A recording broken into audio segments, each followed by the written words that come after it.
Okay, cue in 20 seconds.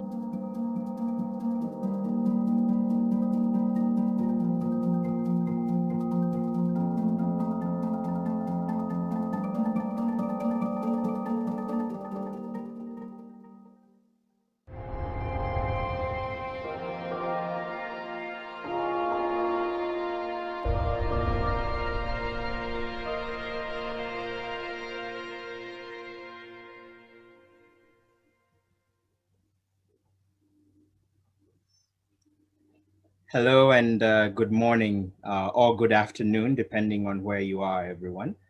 My name is James Irongo Mwangi, and I serve as Executive Director of the Dalberg Group. And I will be your moderator slash host for the day today and for today's conversation around the Africa Circular Economy Alliance. Perhaps more important than my affiliation with Dalberg is the fact that since 2016, I've had the privilege to be a part of the growing community that has given rise to the Circular Economy Alliance, and are all looking to combine efforts around realizing or better underlining the central role that the circular economy not only can play in Africa, but actually already is playing across very many aspects of the continent's present, its past, and most particularly its future. For today's session, it is one of 4 sessions for the Circular Economy Alliance's annual meeting. There were 2 technical sessions held yesterday, and a meeting of the members and the co-chairs will be held following this session. This event is available in French and in English to both those who are on Zoom and those watching on the live stream. And there should be links that you can click on to access either of the languages. I can see on my screen that it's on the bottom towards the right-hand side, the toggle for interpretation. So be looking to make this an interactive conversation.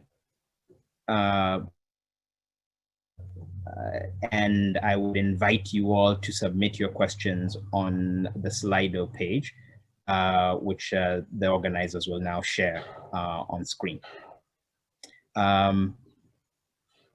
Now, given that this session is hosted by the World Economic Forum, I will invite Chido Munyati as acting head of Africa at the World Economic Forum to offer some brief welcoming remarks and set us off. And in the meantime, I'll try and resolve my connectivity challenges, because I think there was a little bit of a stutter there. Chido, over to you. Thank you, James. So I'd like to welcome everyone, all the participants and panelists to the session from Geneva, Switzerland. My name is Chido Munyati. I am the acting head of Africa for the World Economic Forum. I'm importantly responsible for our regional agenda for Africa. I'd also like to acknowledge the presence of the co-chairs of the Africa Circular Economy Alliance, namely Dr.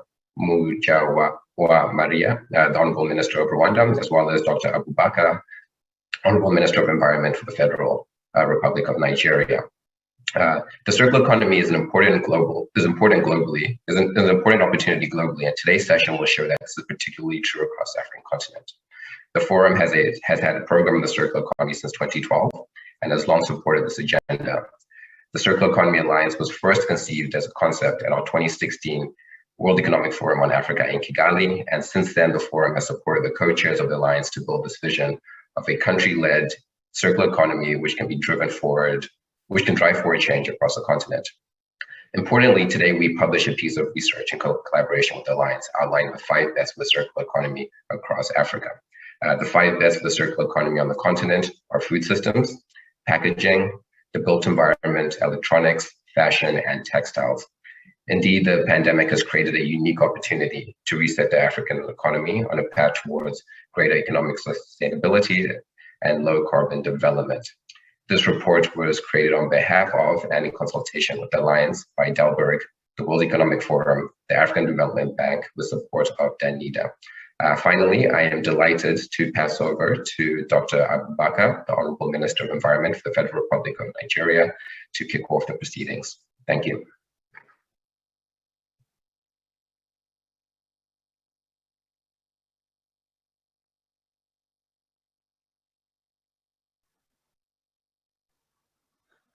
Thank you and good morning.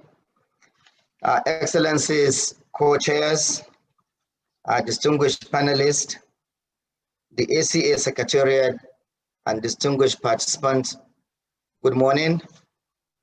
It is with great pleasure that I am here with you today to kick off the ACEA annual meeting. We're at a historic trying time in Africa and the world at large. The socio-economic impact of the COVID-19 pandemic in our continent has left us with no choice but to think differently, economically and collectively, to foster sustainable solutions as we build back our economies better. Aside the pandemic, resource depletion and anthropogenic climate change is constantly ravaging our ecosystem, with a destructive reminder that an economic system which extracts resource at an increasing rate and in a linear form without consideration for the environment in which it operates or its natural planetary boundaries cannot continue indefinitely without the socio-economic and environmental repercussions that we are facing today on the African continent. Fortunately, the concept of circular economy provides us with a sustainable development pattern that allows us to maximally utilize our resources in harmony with our environment and with minimum to zero amount of waste. This is why Nigeria refuses to be a mere bystander in a system that can provide economic sustainability, not just for the country, but for the continent and the world at large. We have thus far developed a world standard EPR program to ensure circularity of waste, a PET standard that is slated for regional adaptation, circular policies in solid waste and plastics, an intellectual harnessing system to maximize the benefits of this new concept through the Nigerian Circular Economic Working Group, and in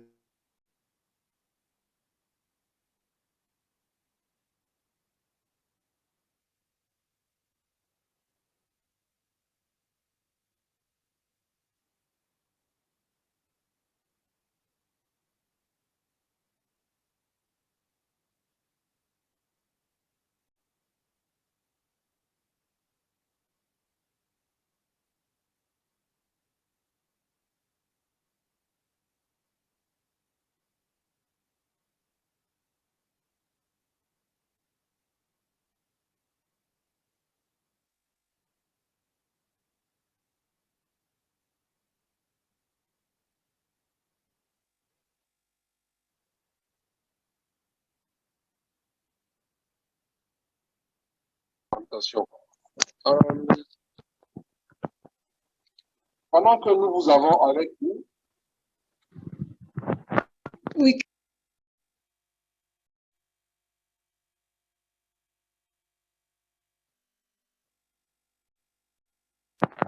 We can't hear you.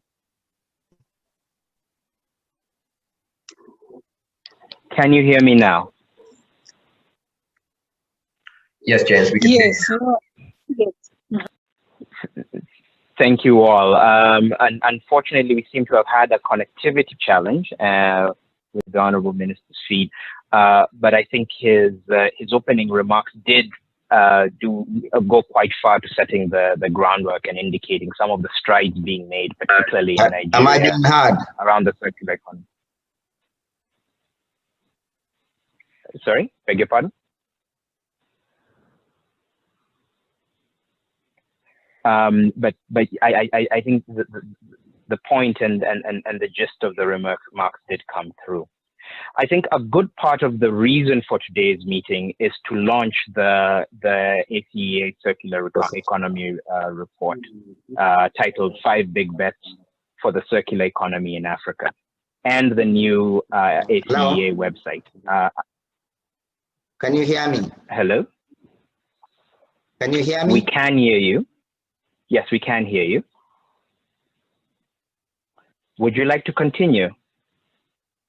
We had lost you for a moment, Honorable Minister.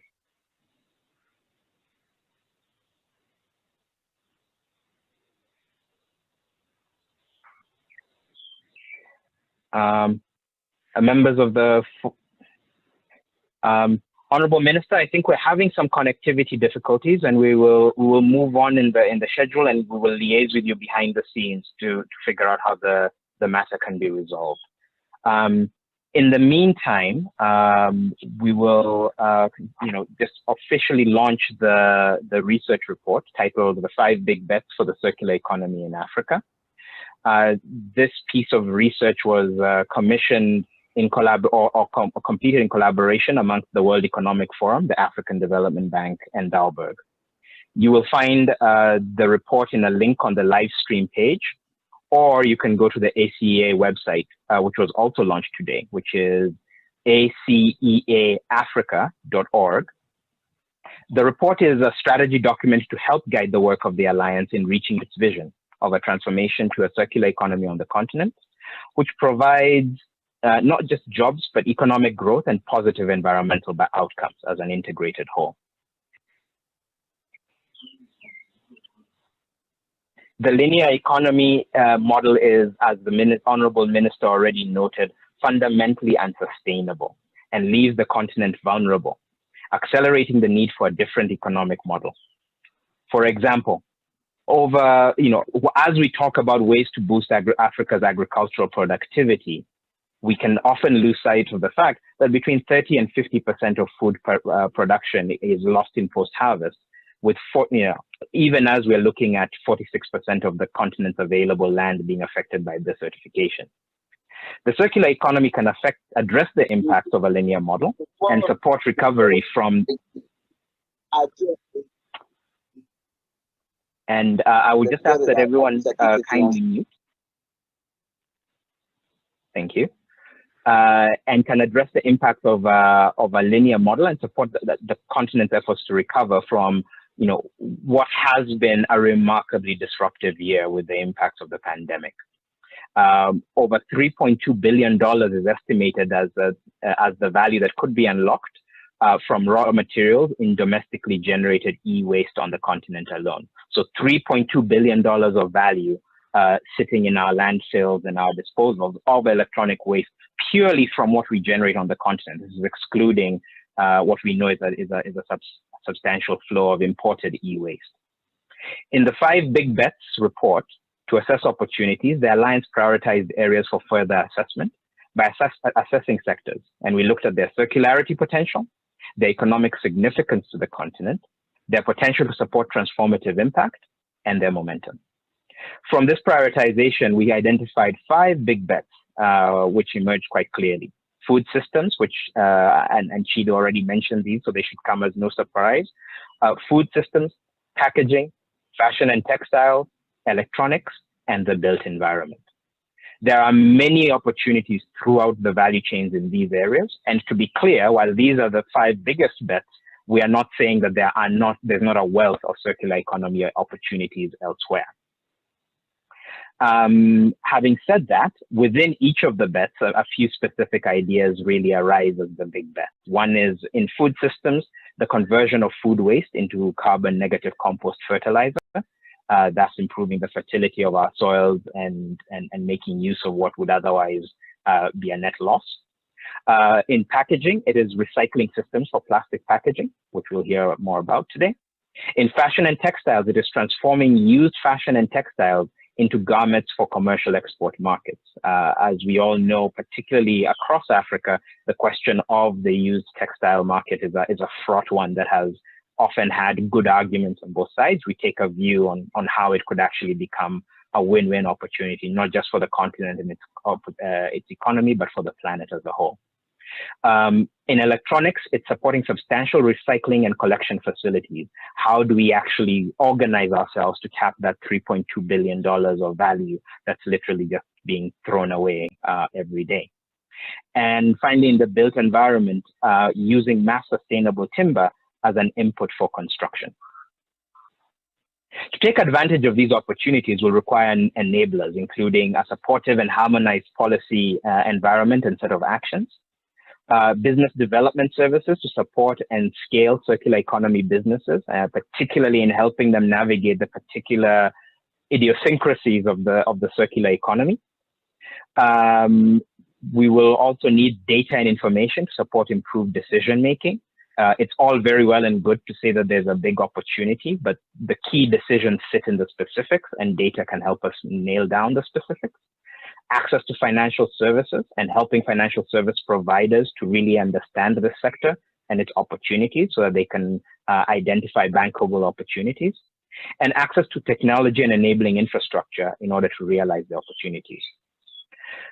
That is the highest and briefest of overviews of the report, and I would encourage you to read it for yourself, again, at aceaafrica.org. I would now turn to the panel, but before I do so, Honorable Minister, I would like to check if your connection is restored, and you can maybe give us a few minutes concluding your remarks before we pivot to our distinguished panel and their reflections. Honorable Minister? Yes, I'm sorry, we had some just computer glitch here. I just have one paragraph as a conclusion. If you can hear me, can you hear me? So perfectly in well, conclusion, Honorable Minister. Thank you. In conclusion, as we proceed with this world-changing agenda of circular economy, I will call on all African countries and private sector players to join in the alliance and benefit from this immense change. Thank you and God bless.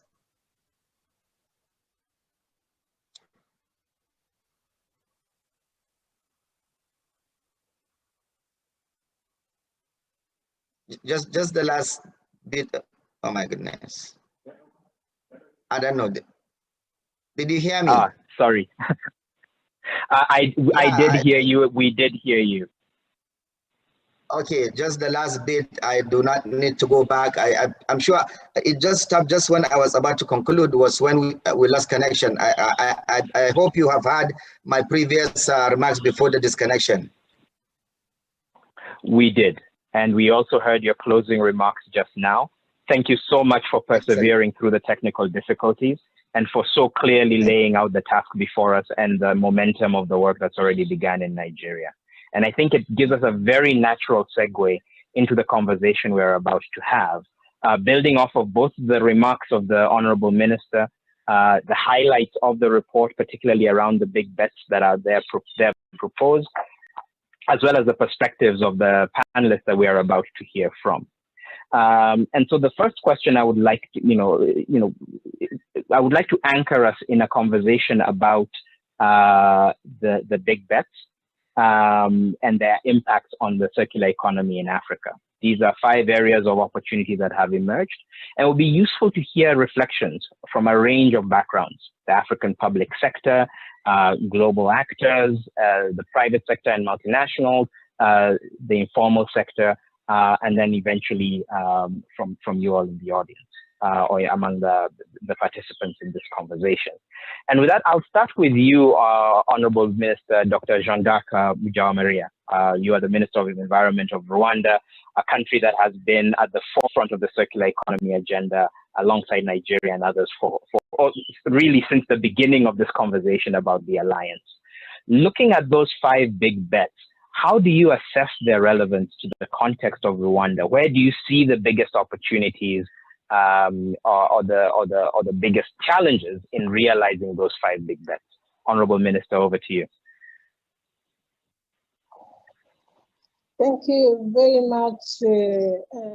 First of all, I thank you for your time and for inviting Rwanda to be part of these discussions.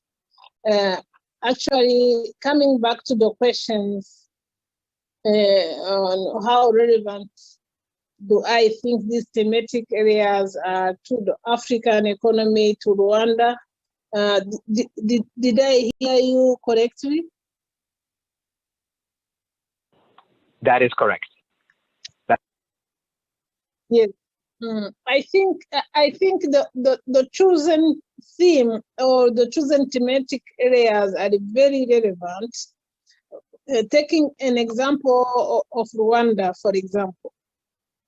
Rwanda currently loses or wastes 40% of total food production annually, which is representing 21% of its total land use, and 16% of Rwanda's greenhouse gases emissions, and a 12% rose to Rwanda's annual GDP as per World Bank report of 2020.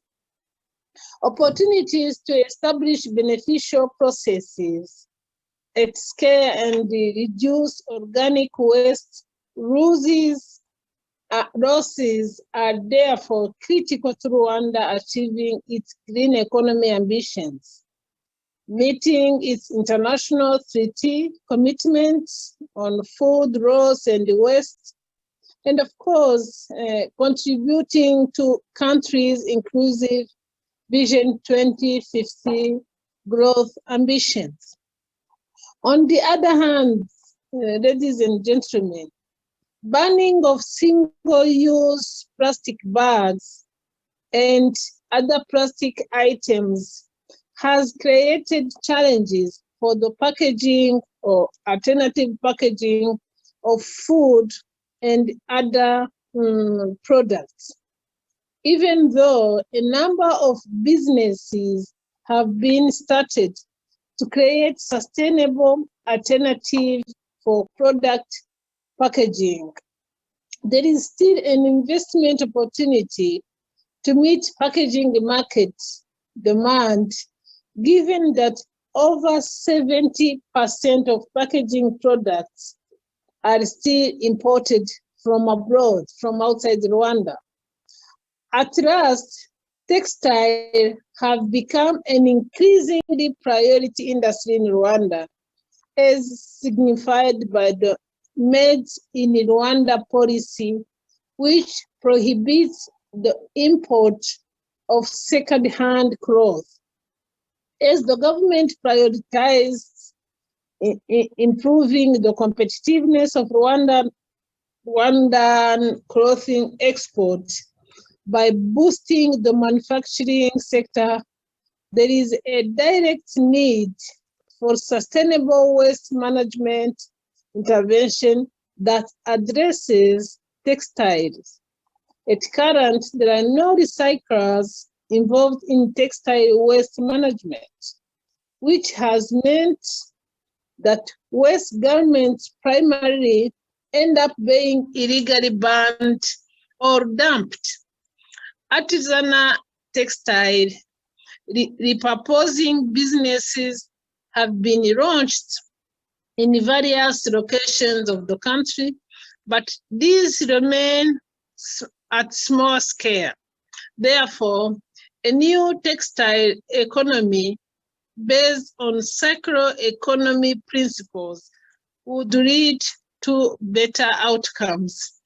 To sum up all these points I raised, the chosen thematic areas are most relevant to the Africa economy, since they present a vast potential for job creation and economic growth, and that the SDGs are attainable if sustainable economic practices are adopted.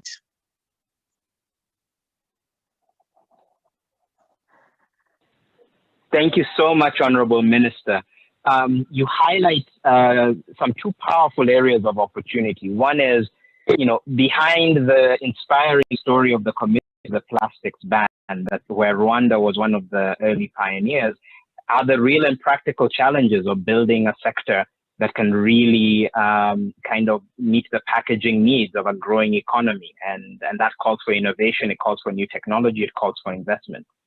And similarly, as we look at the world of textiles, as a country that's making a push in the textile space, how do we go beyond the current artisanal approaches to recycling, reusing of textiles in a way that doesn't repeat the destructive patterns that have been so damaging to job-creating industries on the continent?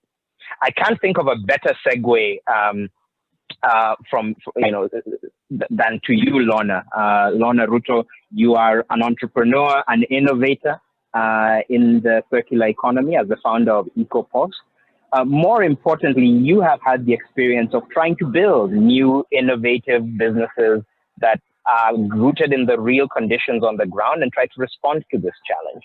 You've heard from the minister the governmental view of how these 5 big bets might play out and the opportunities and challenges they may present. How does the world look like, or how does the world look from your perspective or your vantage point? Oh, thank you so much again for giving me this opportunity. My name is Lorna Ruto. I'm a multi-passionate social entrepreneur with a vision to have a green Africa free from poverty.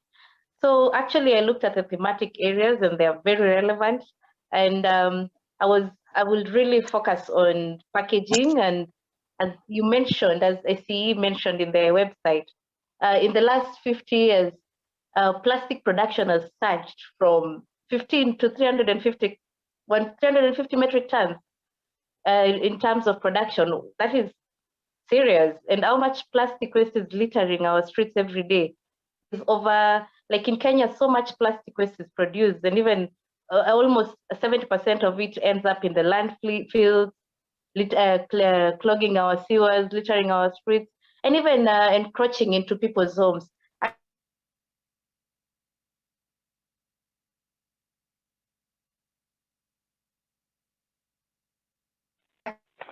We seem to be having a challenge with the Lorna connection as we wait for her to read. Oh, Lorna, are you back with us?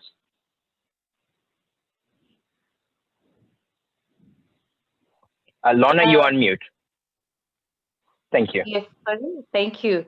So EcoPost I'm the CEO and founder of EcoPost. This is a social enterprise that recycles plastic and agricultural waste, and we manufacture very aesthetic, durable, and environmentally friendly fencing and building materials. This has enabled us to actually, we are doing a circular economy business that has enabled us to withdraw over 5 million kilograms of plastic waste. We've withdrawn over several millions of agricultural waste from the environment, and we utilize this material. Waste is not waste until it is wasted. We're using it to provide an alternative to timber. So we are actually saving forests. And as so far we've manufactured and sold over 100,000 products, which are suitable alternative to timber. So we use this material to save trees, and we've saved over 500 acres of forest. And this circular business can create very good job opportunities, especially in this continent where a lot of youth are getting into the job markets, and there are simply no opportunities unless we create them. So far we've created over 50 direct jobs and over 2,000 youth and women groups, especially those in the marginalized areas, are depending on our businesses to make a living. Can you hear me? Yes. So I'm very excited to explore opportunities, especially in these theme areas that we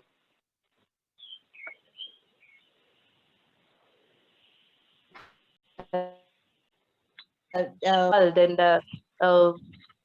you hear me? Yes. Thank you. Thank you, Lorna. And again, as with a few of the speakers before, thank you for pushing through despite the connectivity challenge. I'll pivot to you, Dagi. Lorna talks about very tangible impacts, especially at the scale of the social entrepreneurs and innovators that are at the grassroots on the continent. 5 million kilograms of plastic, 50 jobs created already, hundreds of acres of protected forest. As the head of external affairs and communications and sustainability at Unilever, you're sitting at a different scale with a different set of dynamics and imperatives. How do the big bets speak to your business and your perspective? Yeah, thanks for the intro. I think we sit at a different scale, but if you see on my picture behind me that the future of Africa lies in the same people. It's the people shopping at stores like the one behind me. It's in the markets. It's the mainstream African consumer who's going to drive the continent forward. So I think we're operating in very similar areas. Couple of quick comments for you. I think the first thing is that for a circular economy, the origins of a lot of the discussions were coming from Western economies, where the emphasis is very much on consuming less and consuming what you have sustainably. And Africa needs its own version. Africa needs to consume more. People need better houses, they need places to live, they need things to clean their house, clean themselves, to eat, they need products and goods. So there's a slightly different twist. And on that, I think your 5 topics are absolutely spot on. They're exactly aligned with our top priorities: food systems, processing, distribution, consumption, and packaging. But the big push is that this very much has to be driven by people like Lorna, by the honourable ministers and by others on the ground, rather than following a model imported from elsewhere. I'll say a quick word on COVID, because that came up earlier, and that's something which you get asked, has this pushed the agenda back or forward? I think what we see as a company for that one is, hasn't created any new problems. It's exacerbated problems that were already there for us in terms of logistics, getting stuff through the ports, in terms of the hit on the informal economy and people's wages. Household incomes have dropped, people are moving up and down, they're struggling a little, and it's hit government finances and investment money. So it could be a kind of bleak period to move into a circular economy, but I'm naturally an optimist, and I think it's the opposite, because when you actually look at the solutions being proposed in this paper and in any kind of circular economy debate, they are actually the solutions to all those problems I just listed. There is a tremendous opportunity for the African continent to now step into a different way of doing business that suits it better, that supports the local economies, and that creates a sustainable future. So some of the things that I list that I think are really crucial is localization. You know, dropping imports keeps coming up. That's an ideal opportunity to swap to more sustainable, drought-resistant crops, move out of maize into local alternatives, change the food systems. It's great to be here with Minister from Rwanda, as we've done a lot of work with them, bringing in drought-resistant tea clone varieties to get a sustainable tea business. Huge opportunities there. Renewable energy, tremendous source of power to drive industry and business, and Africa has abundant resources. Stop relying on imported fuel for those that need it. Plastics, people have spoken eloquently on that. It's all about jobs. There is a tremendous resource there to create jobs and stop importing raw material and develop alternatives locally. And even on the digital agenda, we shouldn't forget that. The ability to do business between cities and across into rural areas is very difficult, but the pattern of development of everybody clustering around very, very large coastal cities can put a huge strain on resources and living conditions. We have a tremendous opportunity to ease business and spread the benefits of development across a country. So I think that's all I'd say at the moment, that actually there is less of a challenge, but an enormous opportunity. We're not talking about lowering incomes, which is the challenge to a circular economy in London, where I live. We're talking about the opportunity to raise incomes and create jobs in sustainable ways. Brilliant. It's a great opportunity for Africa. Yeah.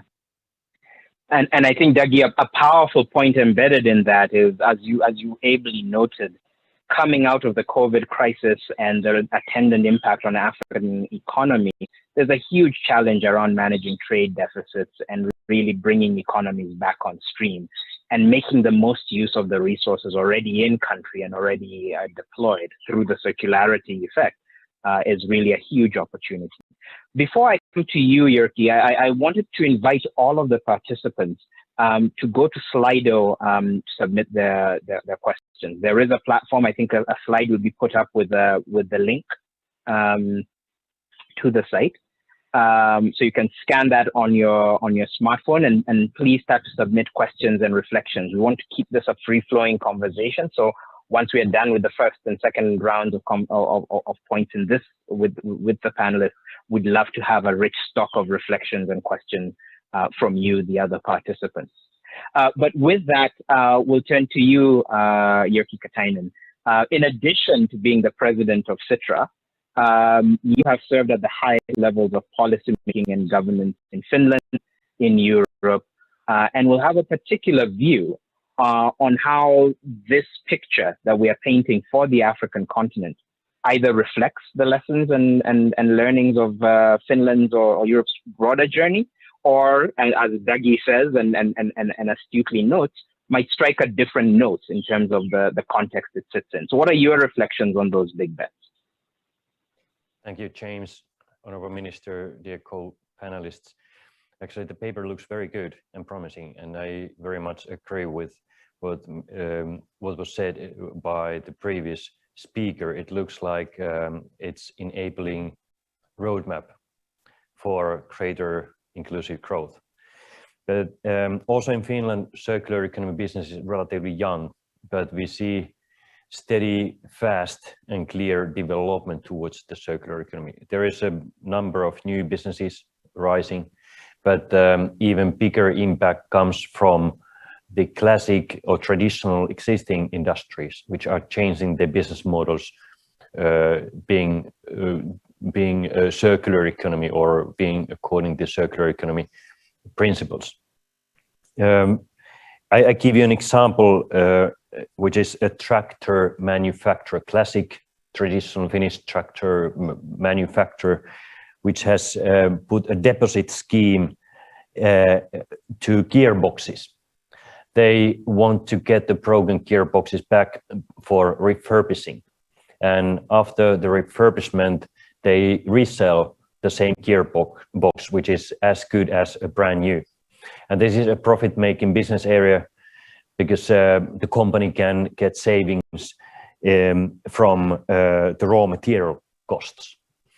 So when it comes to the financial contribution or access to finance, currently we don't have a major problems with the financing because financial actors are assessing circular economy businesses similarly as whatever business. So circular economy business cannot be second best or kind of less profit-making way to organize businesses than ordinary or existing linear businesses.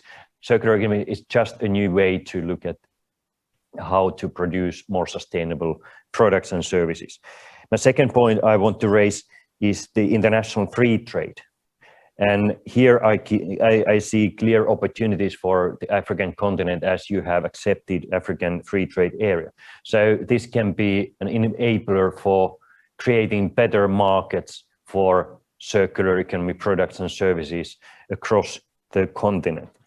In our country, the government's role and even local authorities, local government's role has been significant when boosting circular economy. For instance, public procurement is a significant tool which is in the hands of the governments and local authorities. So it has boosted circular economy business models significantly in Finland.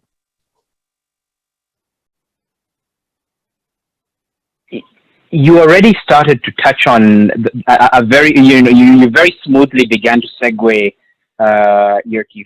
into the next part of the conversation, because I wanted to dig a little bit further into that because we've talked about some enablers for the African context, and I think you made some, I think your point particularly on the potential role that the AFCFTA can play, the greater trade integration of the continent, is a powerful one.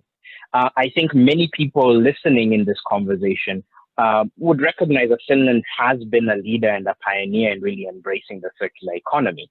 And we do reflect in the report on some enablers across policy, technology, data, and fact-driven decision-making. And it might be useful to hear reflections from Finland's own journey, which of course you've been privy to from a number of vantage points. What levers really helped shift things, not necessarily in a specific industry, but in really shifting the dialogue and shifting behavior over time to the point where the circular economy business is just business, as you said.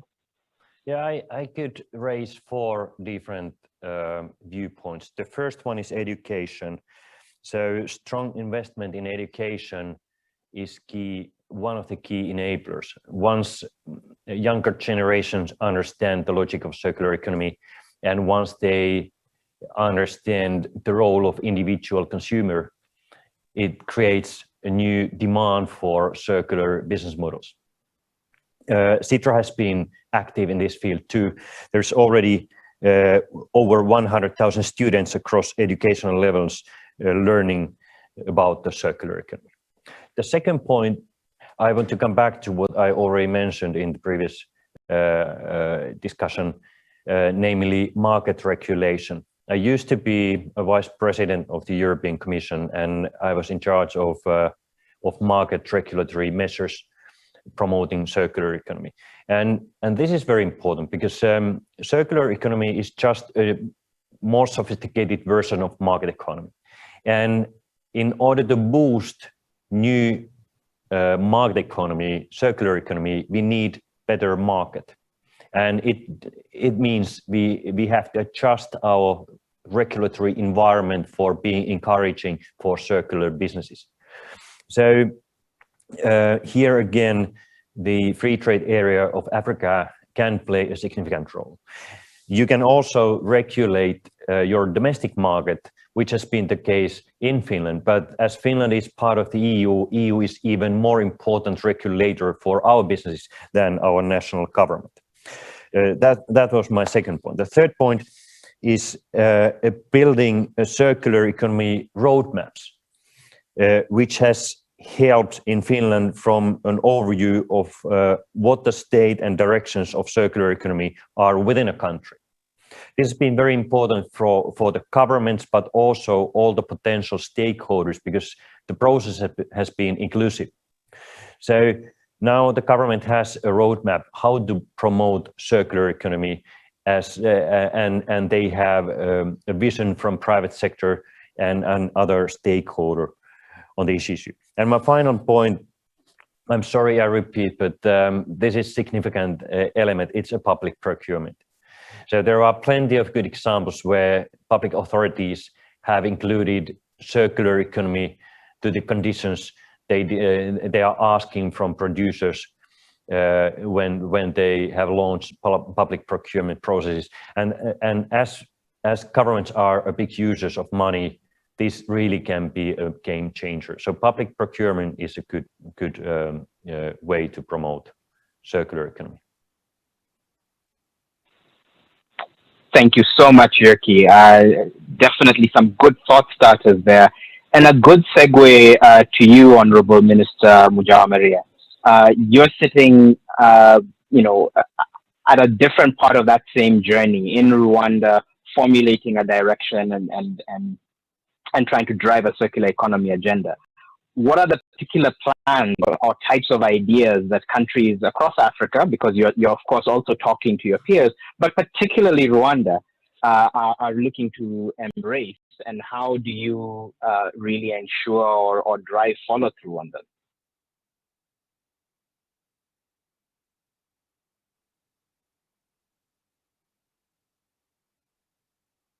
You may still be on mute.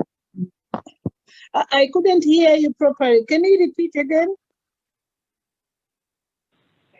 Yes, the question, can you hear me now? Yes, I hear you.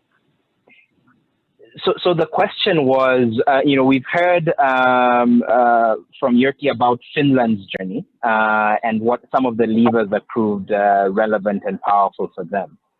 You are shaping policy in Rwanda, and you're also observing how policy is evolving across the continent.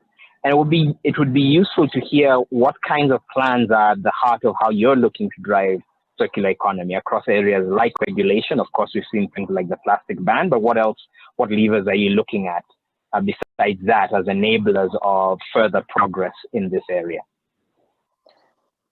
The kind of plans that we are having in Rwanda, if I got you properly, I have a problem of network. Am I correct? That is correct.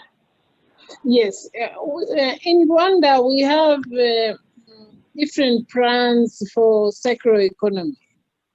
The circular economy has been around in Rwanda for a long time, out of necessity as a practice. The sharing of household products or tools and extending the life of products like shoes, clothes, or even car sharing and hiring ceremonial clothes for weddings are just a few examples in Rwanda. The challenge Africa now faces is to put in place the legal and policy frameworks to support these local efforts and ensure current and future industries that operate under the principles of the circular economy. In Rwanda, we recently updated our environmental law, I beg pardon, and environment and climate change policy to incorporate the circular economy. Rwanda also took measures to better manage its solid waste and reduce the use of plastic through adoption of Law 17, 2019. The law is relating to prohibition of manufacturing, importation, use, and sale of plastic carry bags and single-use plastics items. To ban single-use plastics and encourage more recycling. From that stage, we have seen booming the creation of new recycling factories. The transition to a circular and eco-efficient economy is also promoted through the signature of African Circular Economy Alliance Charter and joining the Global Alliance on Circular Economy and Resource Efficiency, GACEA. But before end of this year, 2021, we are considering to develop the National Action Plan and roadmap for implementing the circular economy in Rwanda. I trust platforms such as National Circular Economy Forum, which is composed of government institutions and the private sector and civil society, as well as a memorandum of understanding with private sector to facilitate and promote trade and venture, triggering the growth of a circular economy, where we put in place to ensure the follow-up of circular economy implementation in Rwanda. Thank you. Thank you, Honorable Minister. A wide-ranging and I think fairly ambitious set of interventions already. And of course, the question is, how we maintain and build upon that momentum. Pivoting to you, Dagi, one of the things that we've touched on already, and even in the Honorable Minister's comments just now, has been the central role of plastics in the Africa Circular Economy story. And a number of efforts have been undertaken around plastic bags and elsewhere. But it would be useful to hear from you and, from a Unilever perspective, what are the most critical needs to enable a true scale-up of plastics recycling on the continent? So, there's some things we ban and other things we just recycle and use better. What does it take? Yeah, I think the first thing is that long-term, we need to maximize the replacement of plastics and the reduction of plastics. So that would absolutely be the core. But I think we've got to accept that to get the quality, safety, and hygiene of food products in the markets, plastics will have a role. And part of our issue is not the plastics, but the fact that plastics end up in the environment. And a particular spin for us in the Africa business is affordability is key. African consumers don't have the luxury of being able to pay more for a product and sustainable option. So we've got to balance those tensions in finding a way forward on plastics. And the challenge for us across our African markets is scale, I think, which you alluded to. A lot of African markets need to build up the full system of collection, processing, retooling the packaging manufacture, retooling the brands. Something African consumers will take very strongly as a cue of quality and avoiding counterfeits is the colouring. If you use recycled plastics, the colouring of your bottles may move from a white to a greyish, slightly greyish colour. So there's a degree of change on consumer behaviour that goes along with that. There's been some great progress. people like Lorna driving things. We work with recyclers in Nigeria, Mr. Green in Kenya, and they're doing brilliant work. But what we need is scale. We need huge ambition on this, which is slightly lacking. And I think something that this group can do a lot to change is moving on from seeing plastics as a small-scale social issue to seeing it as an at-scale business, which is where the opportunity lies. We have the scale of raw material. The waste plastic is there. We have people hungry for jobs to collect and process it. We have a need to substitute for raw material, petrochem, that we are importing into Africa at high cost, rather than using what we have on our doorsteps. So the opportunity is huge there.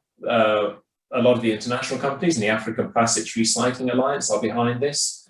So what do we need to actually turn all of this into action? And I think two things. The first is regional collaboration. My earlier colleague, Mr. Kateman, mentioned this. We need the hubs of processing close to the manufacturing. So that's going to require some kind of cross-border collection and trade in recycled plastics. It needs a harmonization of regulation so that we don't create artificial borders within Africa. And it needs sensible regulation at those levels, which balances the need for imports and the need for local production. So there's very definitely a regional role, and the Honourable Minister of Nigeria also alluded to that. So I think the opportunities, the African Continental Free Trade Agreement and the regional groupings is huge here. If every country goes their own way, it will be impossible for a company like mine to meet the different standards and to actually take the opportunities there. And the second level underneath a regional collaboration is country by country groups. It's going to need donor finance to really work with waste pickers to get decent living conditions, to support people like Lorna. It's going to take investment, both in recycling processing and in retooling the packaging, which needs a good and supportive environment and incentive to that investment. And it's going to need decent regulation developed, which supports EPR. Slight caution there, under the current pressure on government finances, please continue to treat plastics charging as a way of getting money into recycling and alternatives, not as a way of going into general treasury. And finally, it's going to mean working with companies like mine, small scale local companies. We've all got the same challenges and issues, and getting a good solid industry view into that, pulling that together. And then really, I'll go back to my point, the opportunity is there, it's the ambition we need. And if people really put their minds to it, we can do it. Thanks, Agi. And you know, your point around scale, I think, provides the pivot to you, Lorna. In my experience, no good small entrepreneur doesn't dream of being a massive entrepreneur. That's kind of the point. You are trying to be that big scale player.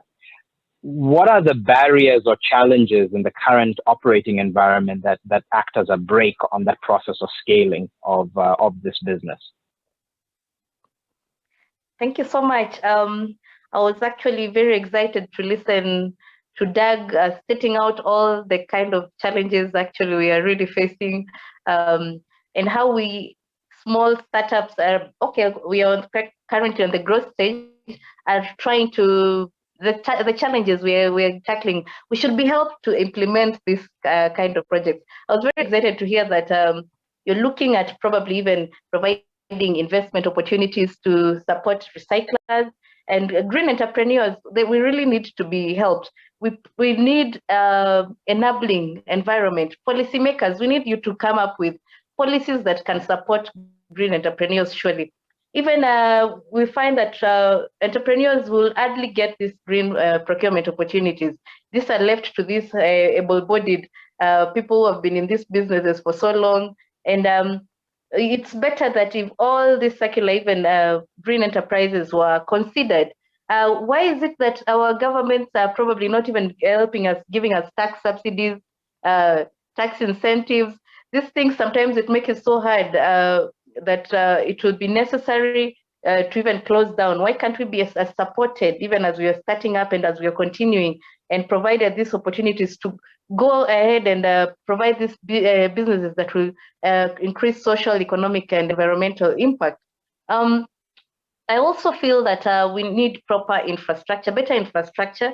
There should be more investment on these areas, and even on other costs, such as the cost of production. Electricity in Kenya, for example, is so expensive, and I suspect a lot of businesses are closing down because they can simply not even afford this kind of cost. I would rather that we don't have to close our factories down because we cannot pay for electricity, and considering these are green products that we are trying to put out there that is going to preserve and conserve the environment. And I believe as I've gone through business hubs, this should be helped to help accelerate and catapult businesses like ours. In such hubs, we get a lot of capital advisory, technical support, networking opportunities. Like this platform is very good for stuff like that, and I'm very glad ACEA is looking at ways to even come up with better policy development that is going to support such entrepreneurs like us. Also in these hubs, we'll be able to get team management, risk management opportunities, market development, such kind of support, even IT technical support. Some of these items are what we need. So it's just to provide actually a enabling environment. That's what we really need. That will enable entrepreneurs like us to scale up and even replicate our kind of businesses to other countries whereby they have the same socioeconomic setup like ours. And it was very nice to hear all of you speaking on this same, almost same challenges. And this is what we really need to be able to increase our impact in the world. Thank you. Indeed. Indeed. Thank you, Lorna. And it did touch on many of the things that have been raised before, from access to capital to market linkages with some of the bigger industry players, to government policy that actually favors this sector and supports its growth, and so on.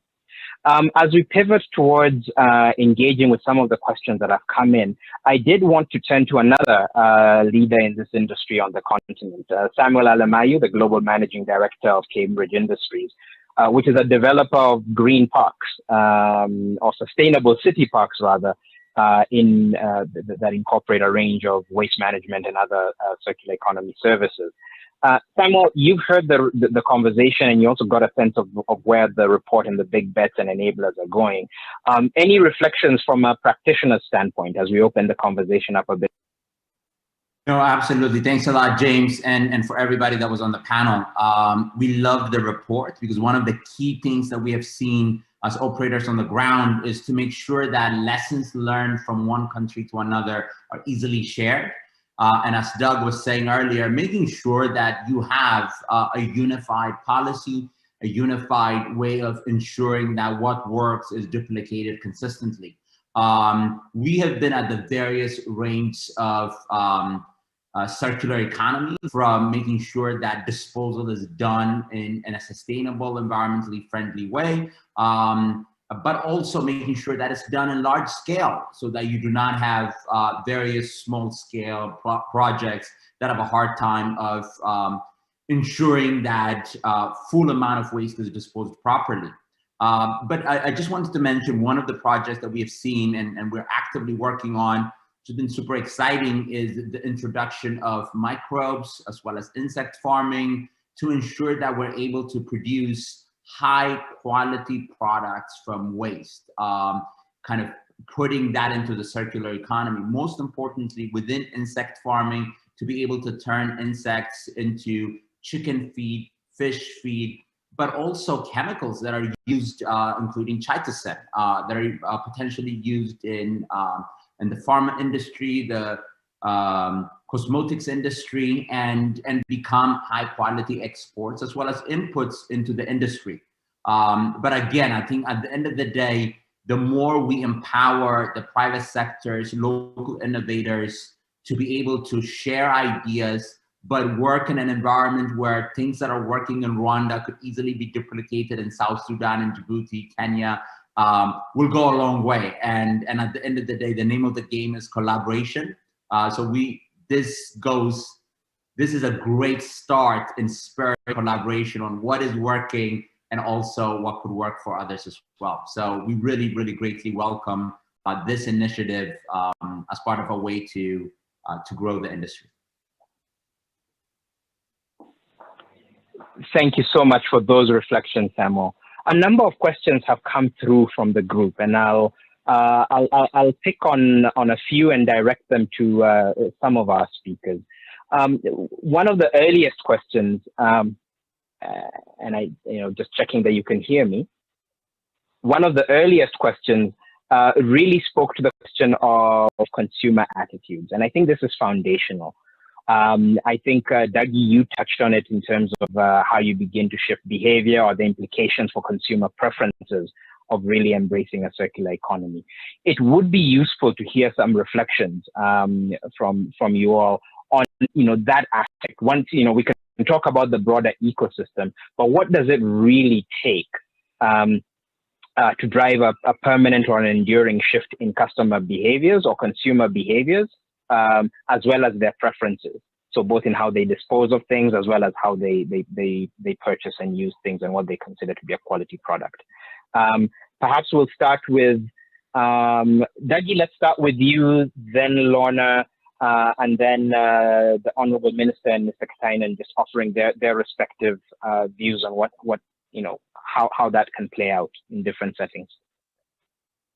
I'd make some very quick observations on this one. The first one is that listening to consumers is more important than trying to convince them, and the changes needed on both sides. The collective vision of how a society, how government, and how leaders present what's right, what's good, and how our manufacturing works is a huge driver. So there's a big onus on us as companies to listen and understand what our consumers want, and then make it very easy for them to pick a more sustainable option.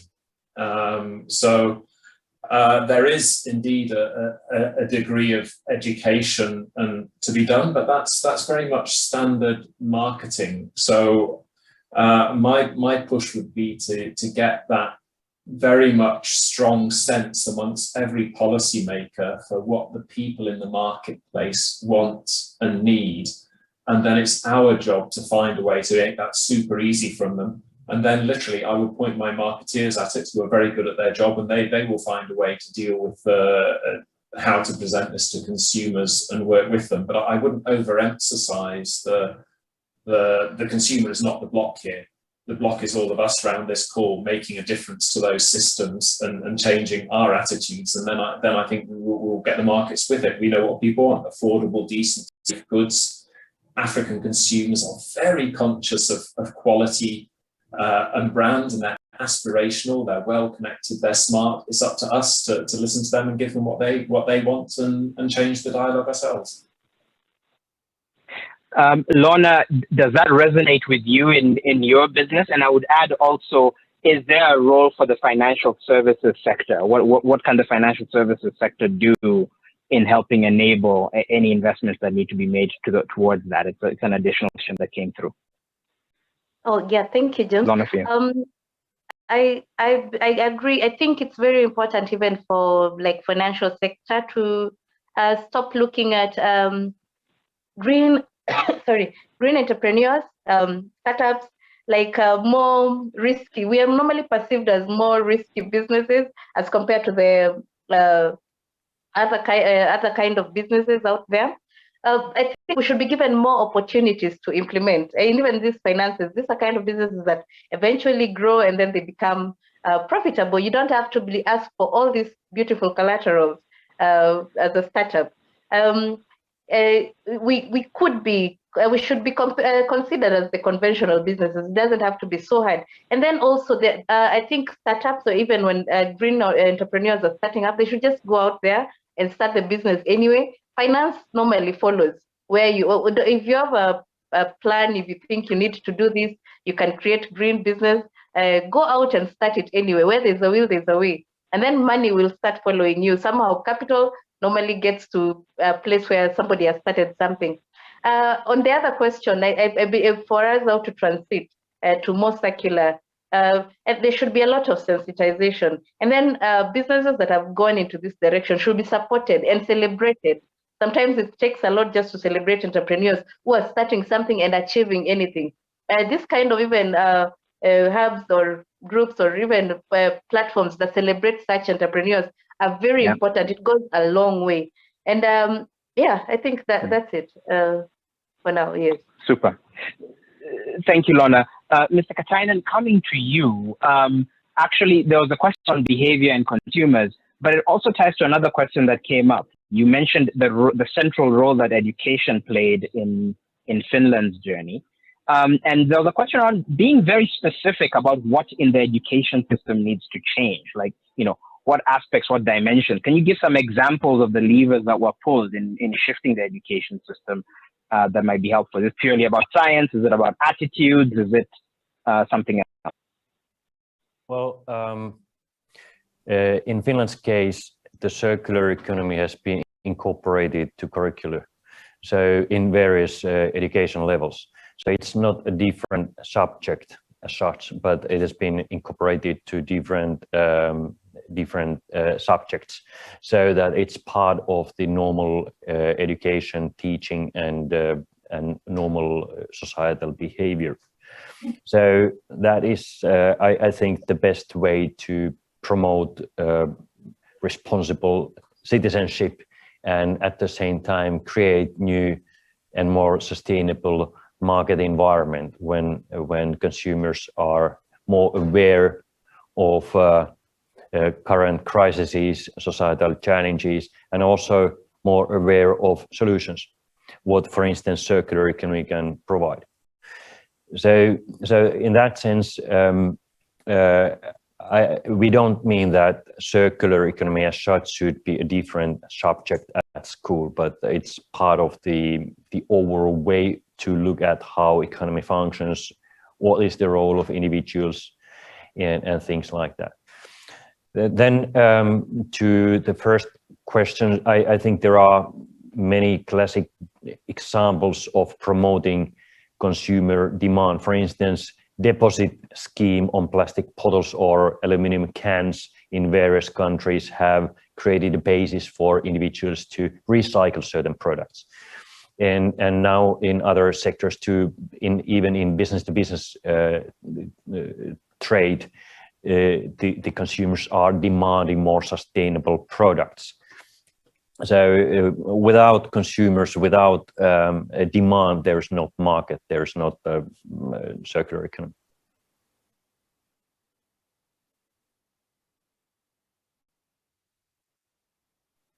Thank you. Thank you, Mr. Katainen. Thank you all for your reflections. I think as a final kind of round robin question, you know, there's a number of questions being asked about how we might use upcoming events to kind of drive the circular economy agenda, you know, the COP, the food summit, and so on.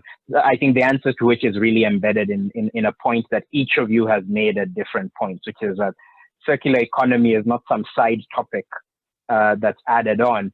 It's really an effort to change the underlying nature of the economy. And so circularity should feature in each of these discussions at each level, which I think has come through clearly. What maybe I'll invite you all to do, and I know the Honorable Minister unfortunately had to drop off to tend to a matter. So this will be to you, Lorna, Jyrki, and Dagi in turn, is, you know, if there was one big takeaway for each of you, coming out of this, and you know, in terms of what could be happening or where the big focus could be, or one big kind of message for everyone participating to take away from this conversation, what would it be? And maybe I'll actually reverse it and say, Dagi, I'll ask you to go first, then Jyrki, and then finally we'll end with you, Lorna, having the last word on the session. Opportunity and ambition. There's nothing standing in the way. If you were given any other business case based on the opportunities for renewable energy, plastics recycling, it would be an absolutely no-brainer. I think it's a mindset issue to change in investment and regulation to make this the future, and the rest will follow. Thank you. Jyrki? I would raise this opportunity which is coming from the African free trade area. So if this trade zone managed to create common standards, for instance, and by doing so create more favorable business environment for circular economy, it can be a change maker. Lorna. Oh, yeah, I'm actually very excited to have gotten this opportunity to discuss in this forum.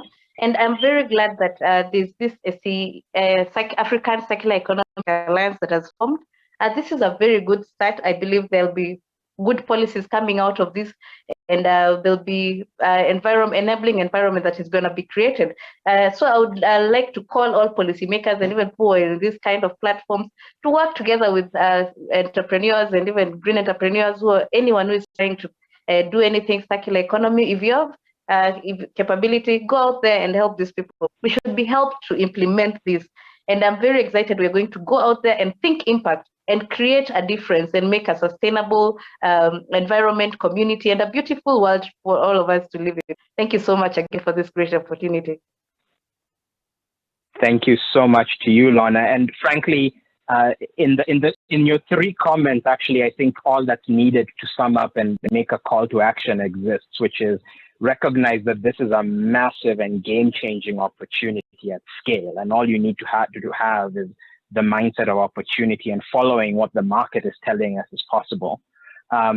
Think as a Pan-African bloc. So if we really want to think big, think on the biggest possible canvas, leverage the emerging integration of the continent, actually push it, because doing that actually unlocks bigger and bigger opportunities. And finally, remember the people who are already doing this, right? This is not some new thing we need to introduce. There are entrepreneurs and operators on the ground trying to drive a circular economy agenda. And if we just focus on practically unlocking the barriers that they face, that already gives us a massive head start. I think that as a takeaway from this is a fantastic place to pause today's conversation. Many thanks to the participants online, but particular thanks to all of our panelists for your unique and distinctive perspectives and the inspiring and practical picture you've painted on both where we are and what can be accomplished going forward. With that, I'd like to pivot to inviting Joyce Msuya, the Deputy Executive Director of the United Nations Environmental Program, to perhaps deliver some closing remarks that pick up from where the conversation has gotten to, and given where you're sitting in the global multilateral system, perhaps paints a little bit of a picture of where the broader ecosystem is heading and how some of these upcoming milestones might play a role. Over to you, Joyce, to close out with some closing remarks and to close the event for us. And to all participants, thank you again. It's been a privilege. Joyce, over to you. Thank you very much, James. Asante sana. And thanks to all the ministers who managed to join and the panelists, as well as the participants. I very much enjoyed listening to the different perspectives that were shared as part of the panel. It is an absolute delight for me to represent UNEP at the closing of the public session of the ACEA annual meeting.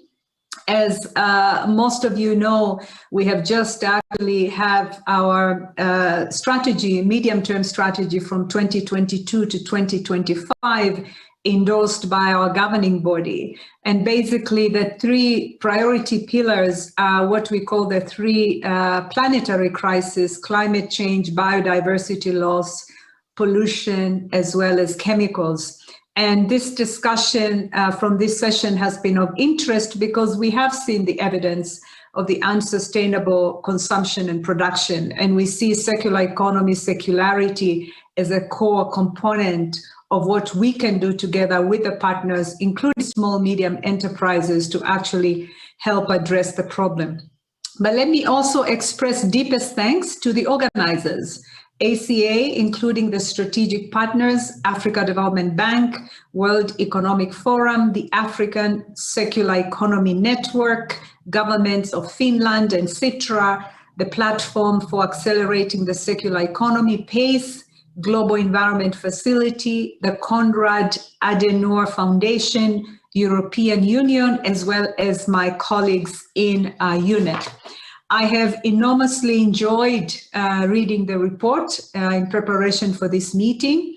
And as we have heard from the discussion today, the benefits, a lot of you spoke about opportunity, the benefits of scaling up circularity and sustainable consumption and production are very clear, and the momentum is growing.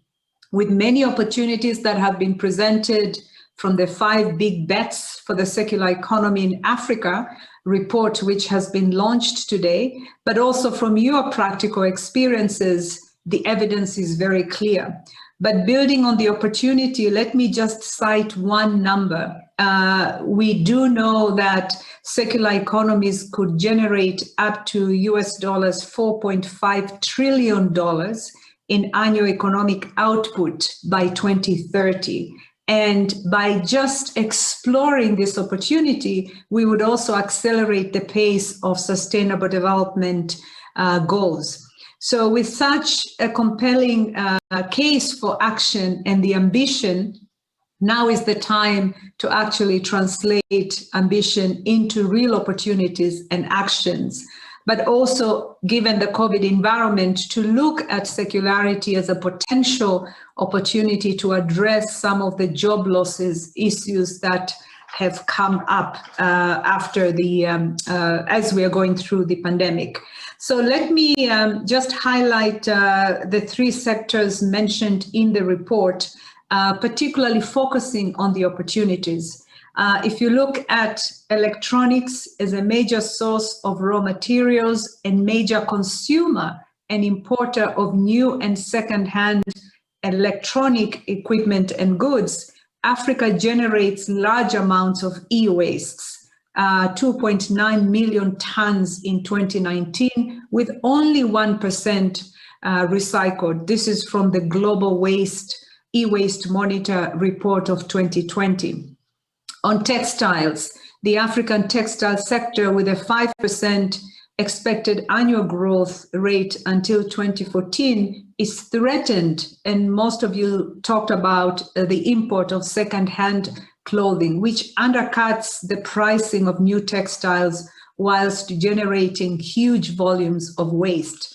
Plastics, and I enjoyed listening to Lorna, between 1990 and 2017, Africa imported 172 million tons of plastics and polymers, with an additional 230 million tons entering as components of products. Remarkably, less than 10% is recycled. But yet we have conventions such as the Bamako Convention, which are aimed to address some of these challenges, but also taking them as opportunities. Let me also highlight the role of SMEs. And I'm delighted we had Unilever, but also we had Lorna, as well as a dear friend of UNEP, Yerki, on the panel. We do know that SMEs are the engines of growth of African economies. So SMEs will be and continue to be the biggest beneficiaries of this shift to circularity. And the pandemic has also shown us how vulnerable SMEs are to the global shocks, external shocks. Our data show that SMEs are 8% more likely to have had temporary shutdown than larger firms during the pandemic. So if we are serious about job creation, sustainable development goals, we have to work, and we are committed to working with small, medium enterprises such as Lorna. I would like to leave you with 4 key takeaway messages that hopefully will bring forward and accelerate the transition to circularity and sustainable consumption and production. First, I think we see Africa has a lot of opportunity if we focus on establishing an enabling regulatory environment. And a number of you spoke to it. Lorna, you talked about the challenges that small and medium enterprises have, particularly in developing economies. So this requires public-private partnerships. We are engaging with public sector policymakers, such as the ministers who were in the panel, to actually see how can the regulatory environment be strengthened for sustainable and green financing in particular. The second is we really need some of these platforms to identify, but also disseminate innovative secular business models. and bringing to scale. Our colleague from Unilever talked about how do we actually address the issue of scalability. And that can only be achieved by public-private partnerships, but also by promoting technology transfer for resource efficiency as well as pollution prevention and reduction. We also need to invest in sound and integrated waste management solutions through effective collection and treatment, which will finally, hopefully, address the waste dumping issue. Most of the African countries, if you look at the sovereign structures, they're quite fragmented. And if we're talking about scale and impact when it comes to circularity, integration and coordination would be key. And lastly, inspiring and strengthening capacities in the region by highlighting little things that citizens, communities, villages, public-private partnership opportunities that can actually be brought up to scale. So we are very excited about the ACEA, and we are thanking the African countries that have taken the lead in transition to circularity in the context of the alliance: Cote d'Ivoire, Ghana, Nigeria, Rwanda, and South Africa. They will join a list of leading countries that have put in place mechanisms for transition to an inclusive green economy through the programs such as PAGE, Switch Africa, as well as One Planet Network. So with these remarks, I want to thank you all, and I close this session of the annual summit. Thank you, James. Over to you.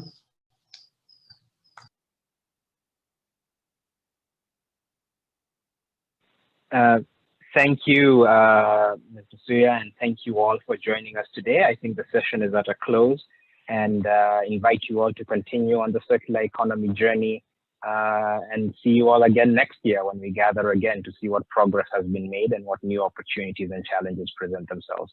Once again, thanks to all the participants, to our hosts, to the honorable ministers, and to everyone engaging in this journey. Thank you.